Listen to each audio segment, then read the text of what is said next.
ವಾ ಬಾಯಿಂದ ಕಣ್ಣಿಗೆ ಹೆಂಗೆ ಬಂತದು? ಹಾಂ ಓಕೆ, ನೀವೊಂದು ತಗೊಳ್ಳಿ, ತಿಂದ್ಬಿಡಿ. ತಿನ್ಬೇಕಾ? ಹಾಂ ಹಾಂ, ಇವಾಗ ಇದನ್ನು ನೋಡ್ಕೊಳ್ಳಿ. ಓಕೆನಾ? ರೈಟ್.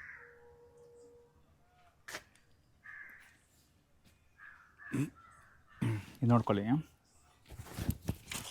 ಇವಾಗ ಇದನ್ನ ಹಿಂಗೆ ಪುಷ್ ಮಾಡಿದ್ರೆ ಏನಾಗುತ್ತೆ ಅಂದರೆ,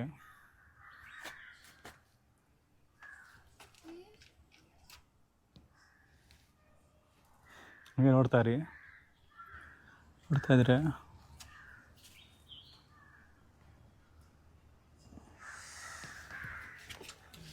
ವಾ ಬಾಯಿಂದ ಕಣ್ಣಿಗೆ ಹೆಂಗೆ ಬಂತದು? ಹಾಂ, ನಾನು ಹಿಂಗೆ ತೆಗಿಲಿ? ನೀವು ತೆಗೀರಿ. ಆಗಲ್ಲ ಅದು. ಇವ್ರ ಬಾಯಿಗೆ ಹಾಕೊಂಡ್ರೆ ಹೊಟ್ಟೆಗೆ ಹೋಗುತ್ತೆ, ಇವ್ರ ಕಣ್ಣಿಂದ ಬರ್ತಿದೆ. How can this possible? Try ಮಾಡ್ತೀರಾ? ಬೇಡಪ್ಪ.